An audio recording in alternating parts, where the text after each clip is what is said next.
Mis queridos hermanos, considero que nuestra iglesia ha aprendido bastante acerca de lo que es la soberanía de nuestro Señor y tiene una perspectiva mucho más bíblica de los eventos que le suceden.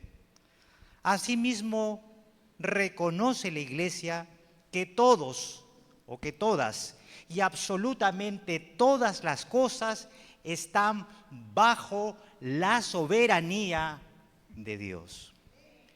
Hemos aprendido a reconocer que aún en medio de las enfermedades, la estrechez económica y los retos en el trabajo y en la familia están bajo los designios de nuestro Señor.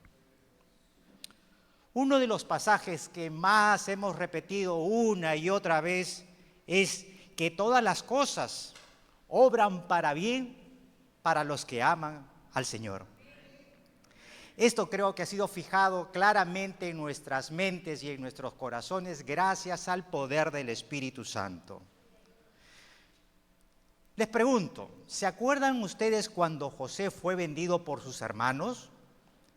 Una historia que se enseña desde la escuela dominical.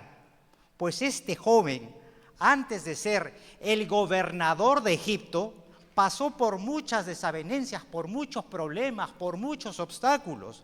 Fue odiado por sus hermanos, fue vendido como esclavo, fue llevado a la cárcel injustamente. Todo esto antes de dirigir la nación de Egipto. Pero sus hermanos que lo vendieron nunca, jamás pensaron encontrarlo dirigiendo una nación. Y cuando estos se presentaron delante de José, este dijo lo siguiente, Génesis capítulo 45, versículo 8.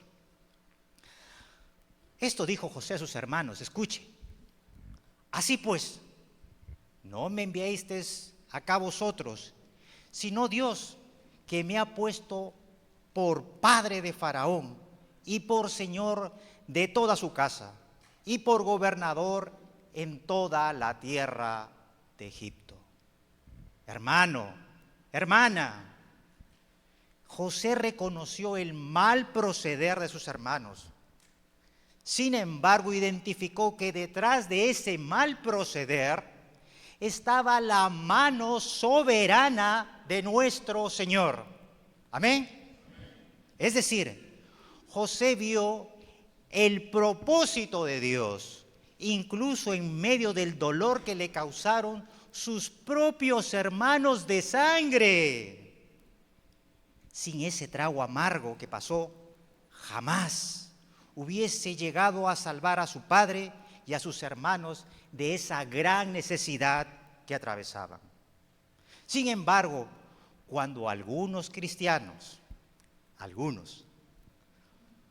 estando por los caminos del Señor les sucede alguna situación negativa, señalan que tal evento no es de Dios.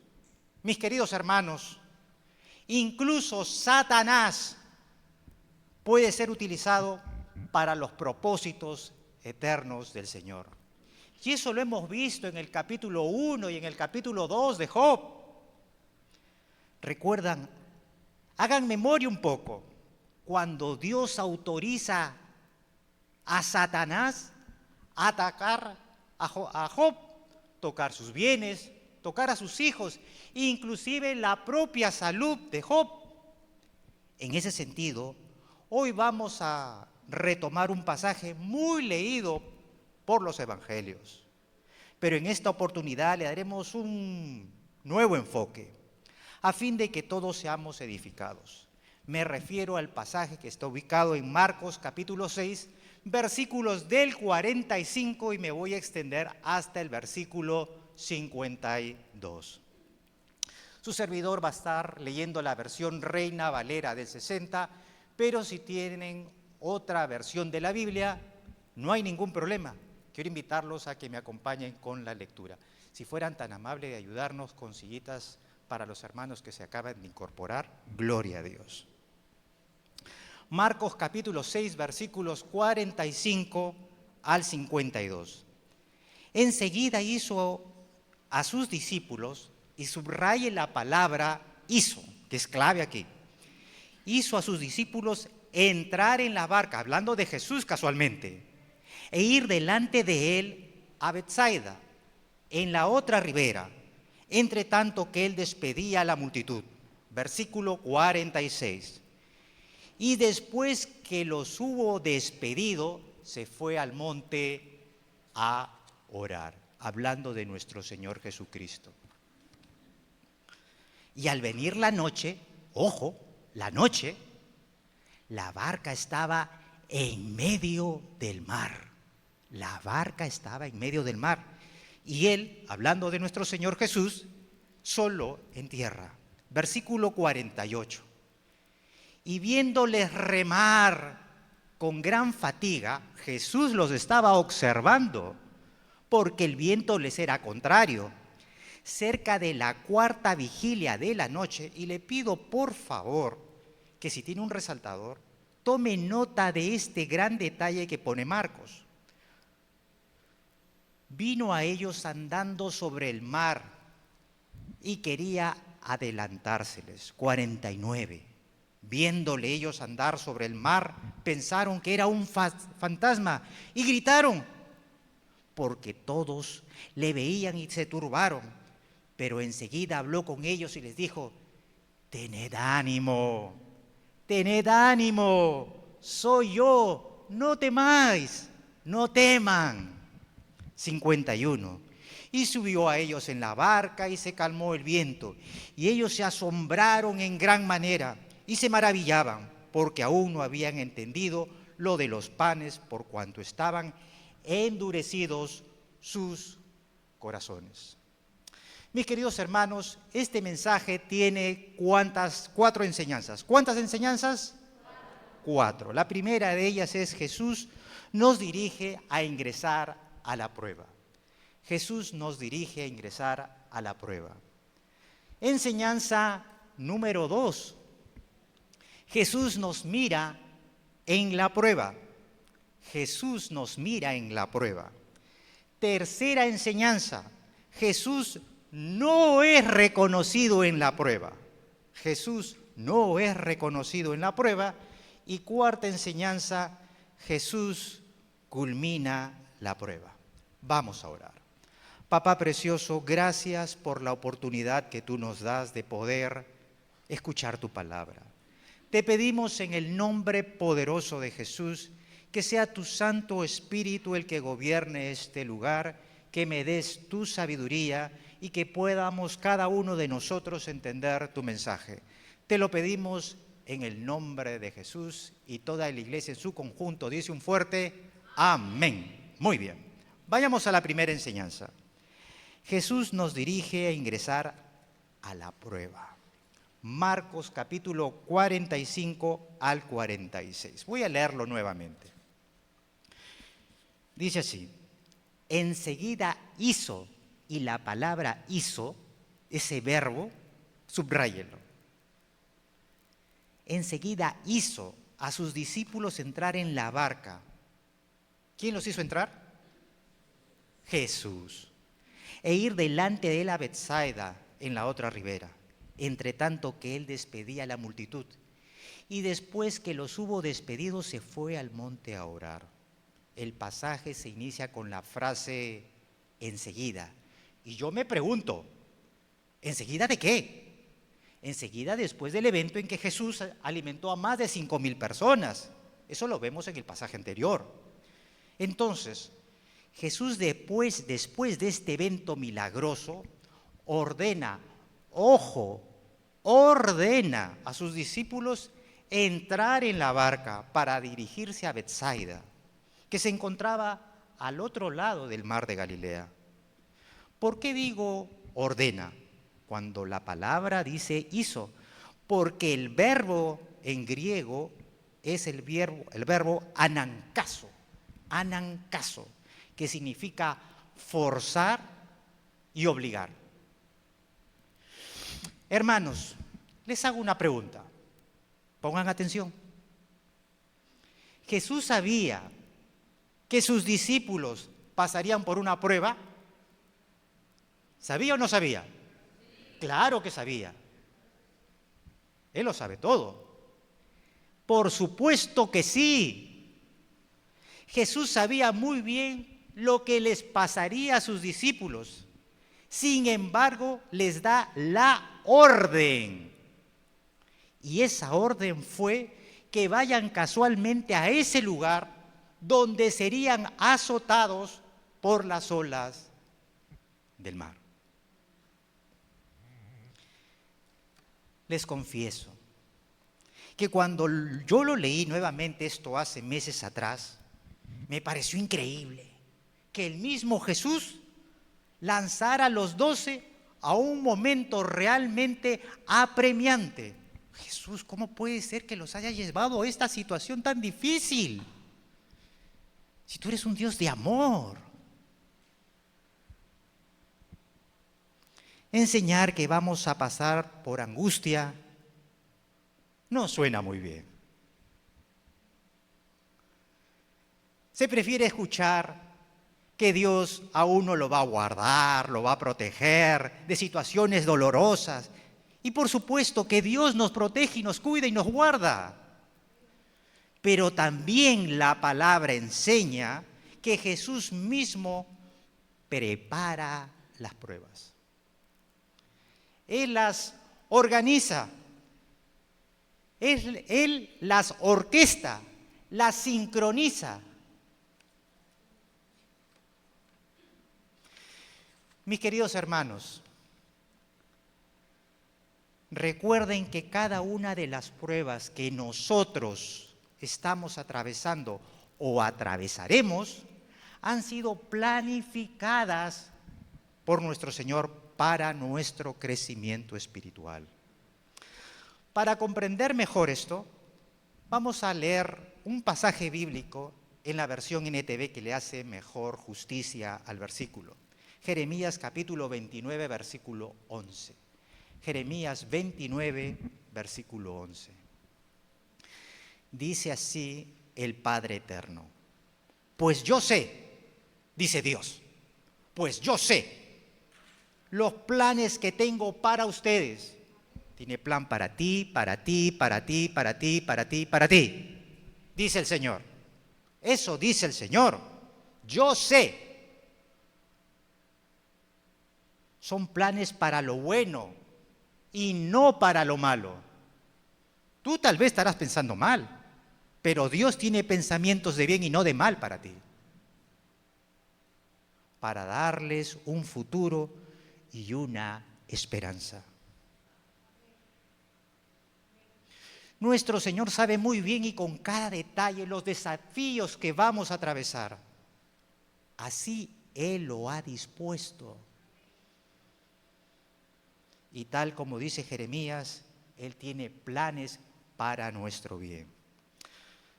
Entonces, ya sabemos que Dios prepara, orquesta las pruebas. Vayamos a la segunda enseñanza. Jesús nos mira en la prueba. Jesús nos mira en la prueba. Para esta parte del mensaje, quiero invitarte a leer el pasaje bíblico nuevamente, pero lo vamos a hacer de una manera diferente. ¿Qué les parece? Lo vamos a hacer, pero mientras leemos el pasaje, vamos a recrearlo en nuestras mentes, para sentir en nuestra piel la prueba que pasaron los discípulos. Marcos capítulo 6, versículos 47 y 48. Y al venir la noche, ojo, la noche, la barca estaba en medio del mar y él solo en tierra. Jesús estaba en tierra. Los discípulos estaban en medio del mar. 48. Y viéndoles, o sea, Jesús los estaba observando, los estaba mirando, remar con gran fatiga, porque el viento les era contrario, y este detalle es sumamente importante. cerca de la cuarta vigilia de la noche. Subrayo y le vamos a explicar qué significa cuarta vigilia, porque si Marcos lo ha puesto es por algo. Vino a ellos andando sobre el mar y quería adelantárseles. El pasaje dice, al venir la noche, la barca estaba en medio del mar. Pero, ¿saben ustedes qué hora es aproximadamente la cuarta vigilia? Este es un detalle importante que no se puede pasar por alto. Si lo ha escrito Marcos es porque es realmente relevante. La cuarta vigilia es entre las 3 de la mañana y las 6 de la mañana. ¡Wow! ¿Se pueden entonces imaginar cómo estarían de cansados estos hombres? Remar y no avanzar. Me imagino la frustración y el miedo que deben haber pasado. Y no solo eso, sino que durante el día habían ministrado, habían servido a 5,000 personas. Entonces estos hombres estaban sumamente fatigados, agotados, estresados, cansados, frustrados y aún con temor. Te hago una pregunta y respóndela en tu corazón. ¿Alguna vez te has sentido así? Cansado, agotado, que ya no puedes más y parece ser que el día aún no termina.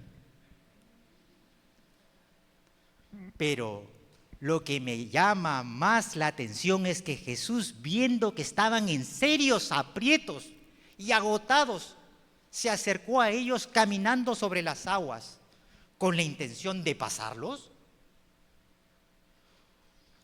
¿Qué acaso Jesús no quería ayudarlos?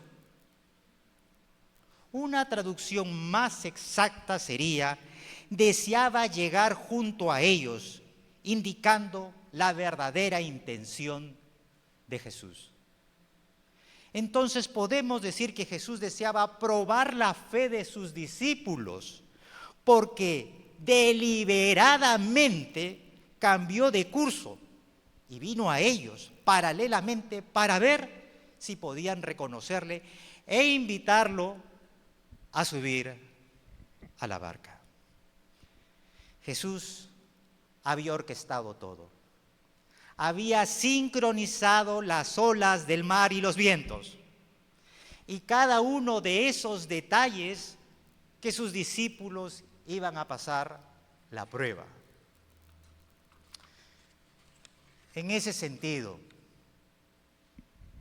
todos, a ver, levante la mano, a ver. Todos levanten la mano, por favor. Gloria a Dios, baje la mano. Hermano, todos. Todos. Nadie se salva. Todos y cada uno de nosotros hemos pasado pruebas o pasaremos pruebas en la vida. Algunas van a ser pequeñitas, otras van a ser más grandes, tan grandes que tal vez vayamos a pensar, no lo vamos a pasar. Mis queridos hermanos, las pruebas forman parte de los cursos, de las asignaturas de la Universidad de Cristo. Y cuando creemos que hemos pasado la prueba, Jesús viene con la versión número 2 del curso. Un nuevo nivel para que te gradúes con honores en la Universidad de Cristo. Por tal motivo, todos los que hemos recibido a Cristo, en nuestros corazones vamos a pasar pruebas. De eso hay abundante información. ¿Quieres escucharlo? Vayamos a Génesis capítulo 22, versículo 1. Y vamos a ver cómo Dios prueba a Abraham. Génesis 22, versículo 1, versión Reina Valera del 60. Aconteció después de estas cosas que probó. Probó Dios a Abraham y le dijo, Abraham, y él respondió, heme aquí. Clarísimo. Vayamos a ver ahora cómo el pueblo escogido por Dios también es probado por el Padre Eterno. Éxodo capítulo 20, versículo 20. Éxodo 20, versículo 20. Y Moisés respondió al pueblo, no temáis, porque para probaros vino Dios. ¿Y para qué los puso a prueba? Escuchen, miren, pongan atención, léanlo conmigo bien. Para que su temor esté delante de vosotros, para que no pequéis. O sea, la prueba está hecha para que yo también le tenga temor reverente a Dios y yo no peque contra Él. Oh, gloria a Dios. Ya voy entendiendo cuál es el objetivo de las pruebas. Pero también, mis queridos hermanos, el justo también pasa por las pruebas. Salmo capítulo 11, versículo 5. Salmo 11, versículo 5. Jehová prueba al justo, pero al malo y el que ama la violencia, su alma los aborrece.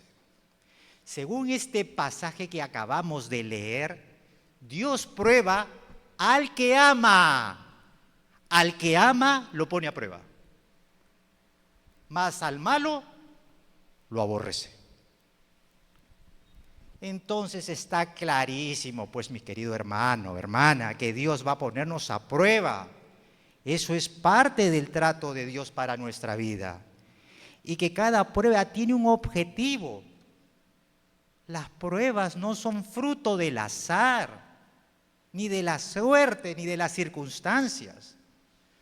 Pero debemos recordar siempre que Él no te ha dejado de mirar. Repite conmigo. Dios, no. Dios, puedes decirlo con mayor convicción, Dios nunca me va a dejar. Amén. Gloria a Dios.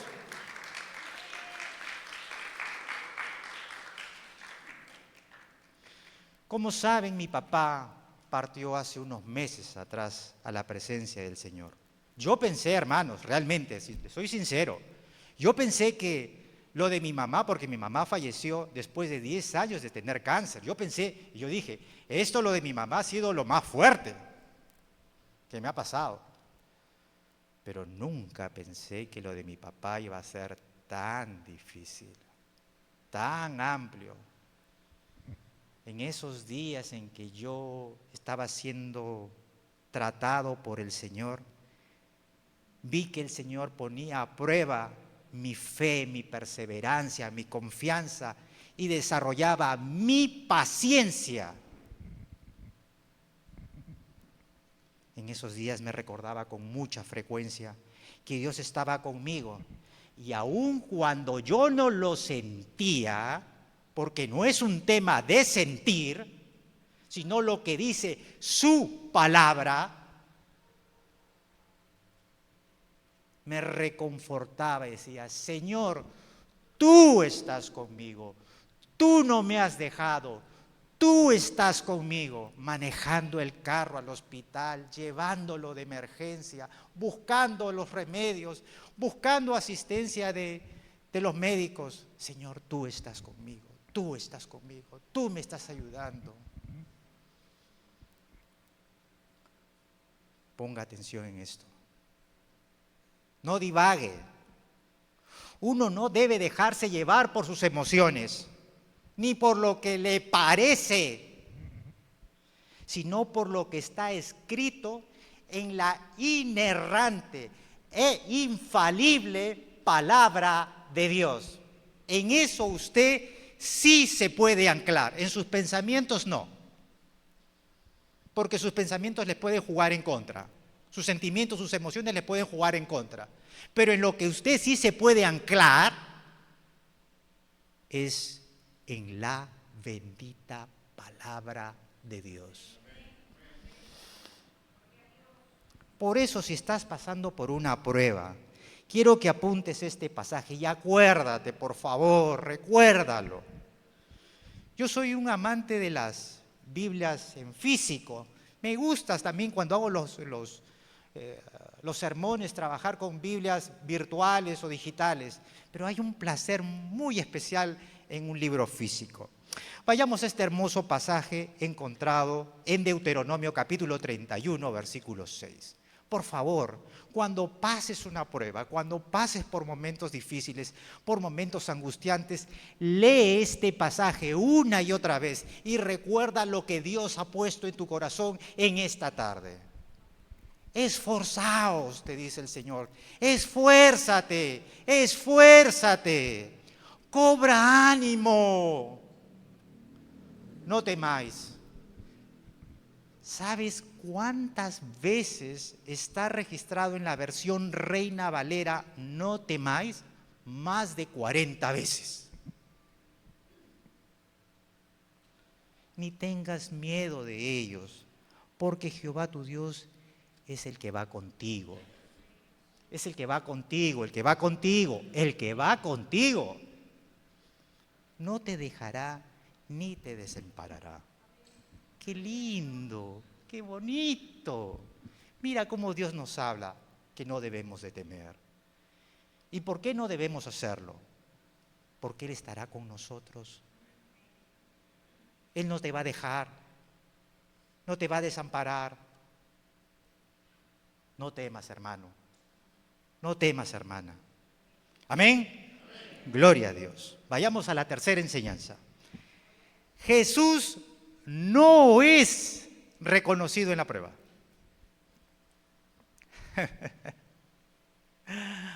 Jesús, eso te va a destapar el cerebro, ¿ah?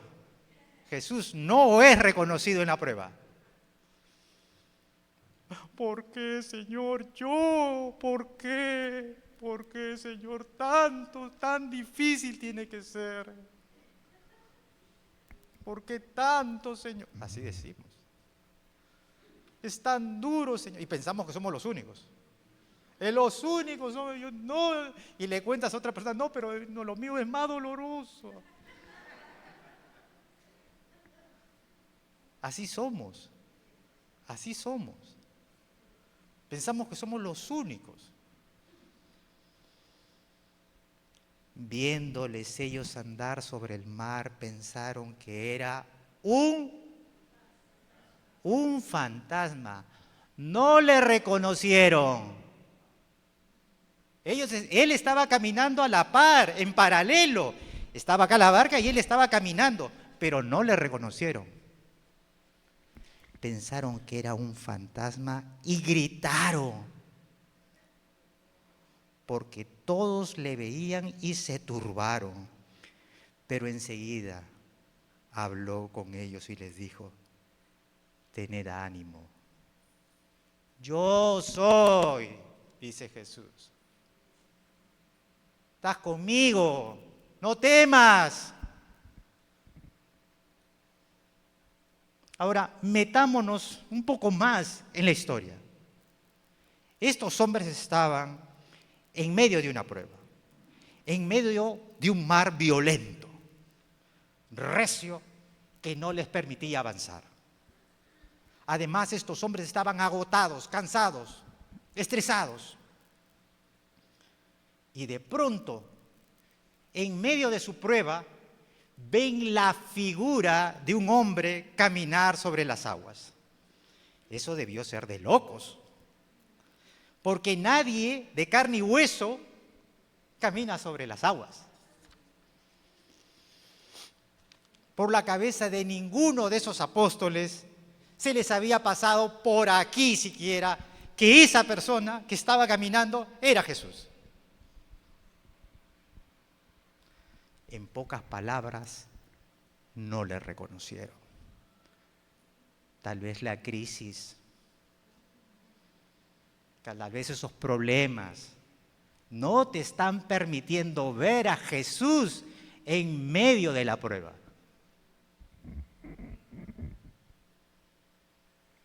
Tal vez esa situación complicada que estás atravesando no te permite ver a Jesús que está caminando contigo, tal igual como les pasó a sus discípulos. No sé tú, pero cuando he estado en medio de la prueba, a veces no he reconocido a Jesús.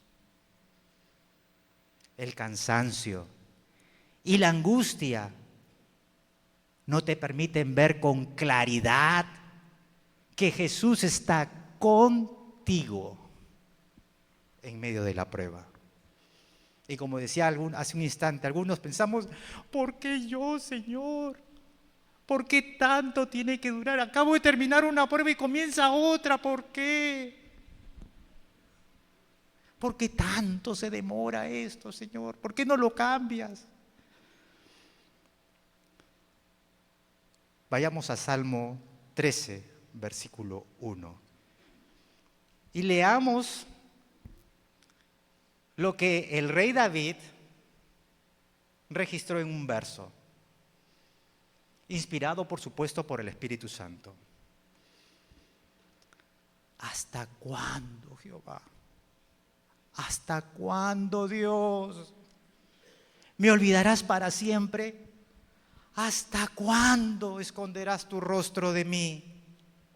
El rey David, guiado por el Espíritu Santo, registra su sentir de angustia por la extensión de la prueba, como si dijera, ¿debe seguir mi corazón siempre angustiado, siempre sufriendo?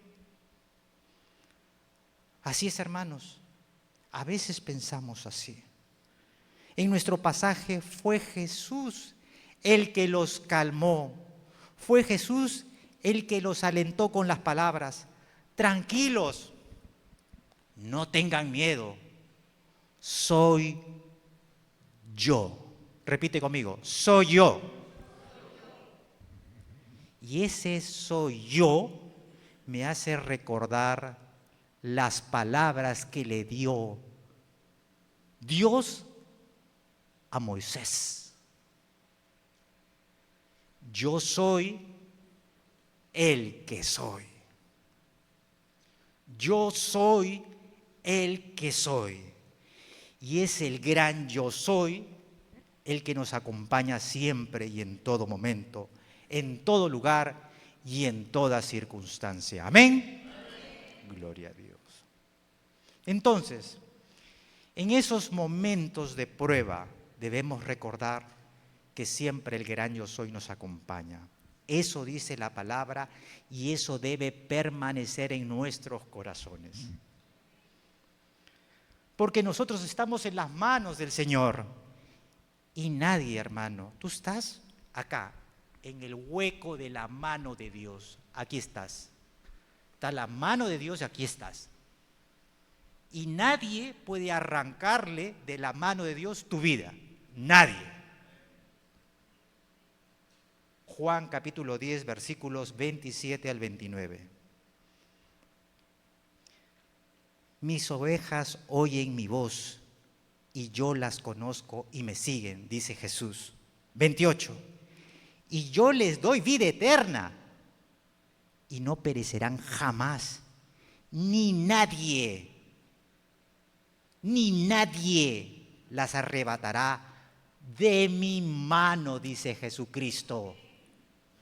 Mi Padre que me las dio es mayor que todos y nadie las puede arrebatar de la mano de mi Padre. ¿Por qué no le damos un fuerte aplauso al Señor? Si se lo vas a dar, dáselo bien.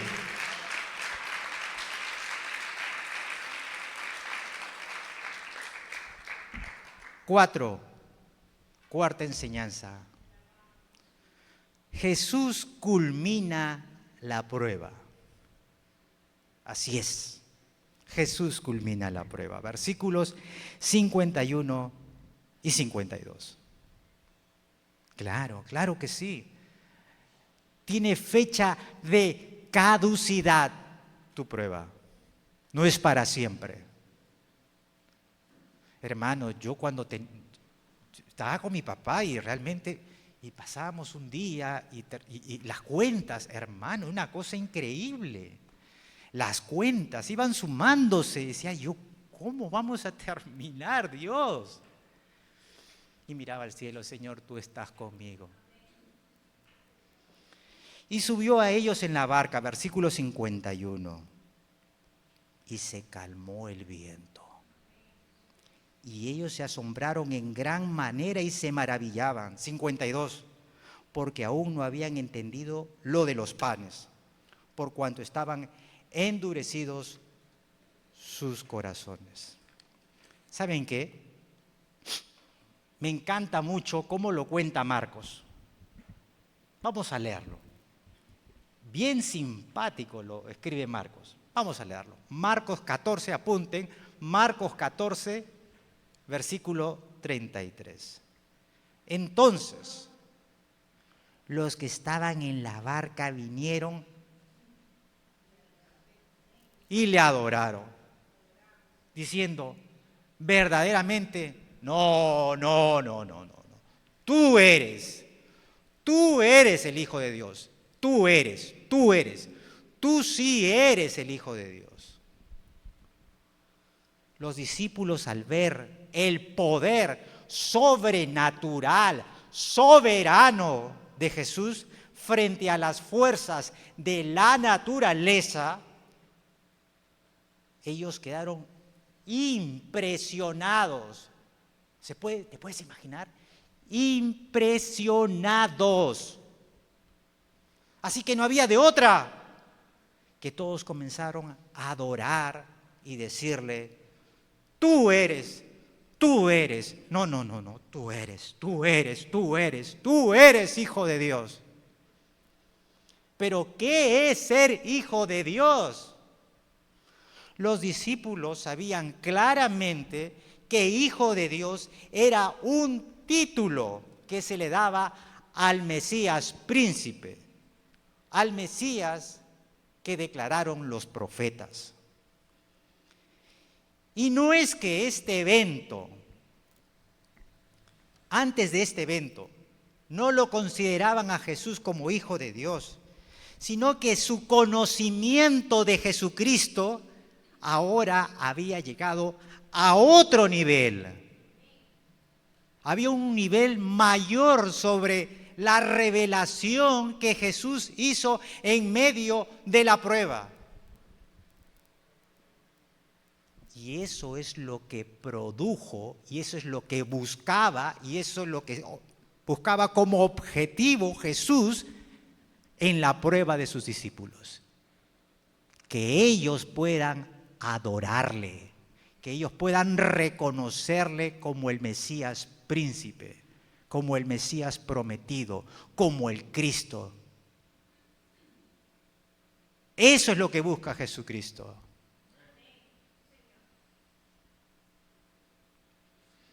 No me cansaré de repetirlo. Las pruebas en el creyente no son cosa del albur, no son cosa de las circunstancias o el azar, sino que el mismo Señor Jesucristo las ha sincronizado, las ha orquestado, las ha organizado para tu bien. Y ese crecimiento espiritual que Él busca con las pruebas se puede ver reflejado en lo siguiente: un mayor crecimiento de tu fe, una mayor e íntima comunión con Dios, una mayor humildad. Yo recuerdo de 2009, ¡wow! Fue humildad para mí. Yo que me creía la última chupada del mango, Dios tuvo que tratar mi corazón y hacerlo puré. Y ahí dice, sí, ahora sí. Una mayor sensibilidad del Espíritu Santo. Una mayor comunión con el Espíritu Santo. Que seas una mujer y un hombre de misericordia. Que veas con ojos de misericordia a tus hermanos. Que tengas más piedad por las personas. Dios quiere que cada día de nosotros, de nuestras vidas, podamos reflejar el carácter de Cristo. Y para ir terminando, hermanos, hay una palabra que a mí me alienta mucho cuando paso pruebas. Y quiero compartirla contigo. ¿Sabes por qué? Porque el día que Jesucristo venga por su iglesia, el día que estemos en la presencia de nuestro Señor Jesucristo, vas a recibir 3 cosas, te adelanto. Vas a recibir honra, alabanza y gloria. Primera de Pedro, capítulo 1, versículo 7. O sea, Pedro, sabiendo lo que estaban atravesando los hermanos, les dice, oigan, esto van a recibir al final de la prueba. Miren, escuchen, pongan atención. Estas pruebas, versión NTV, estas pruebas demostrarán que su fe es auténtica. Está siendo probada de la misma manera que el fuego prueba y purifica el oro.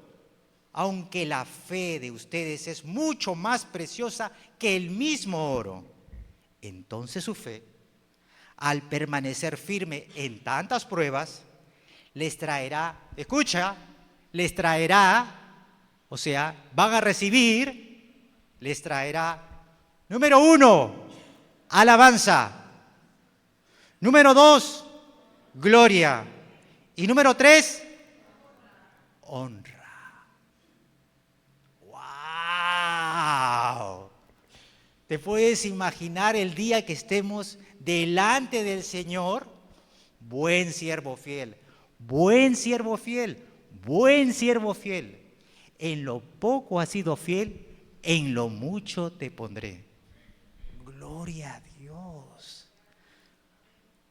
Así es, mis queridos hermanos, cuando Jesús venga y recompense a sus hijos, Él mismo nos dice que vamos a recibir estas 3 grandes bendiciones. Así que quiero alentarte en esta tarde o ya noche estas enseñanzas que hemos aprendido. Número 1, que Jesús ha orquestado las pruebas. ¿Quién dice un fuerte amén? Amén. Jesús tiene un propósito para las pruebas. No es cosa al azar. Jesús está con nosotros en la prueba. Nos acompaña. Jesús tiene fecha y hora final de la prueba.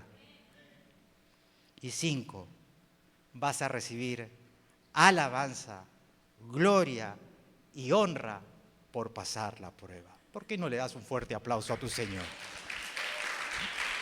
Si se lo vas a dar, dáselo bien. Si se lo vas a dar, dáselo bien. Gloria a Dios. Gracias, Señor. Gracias.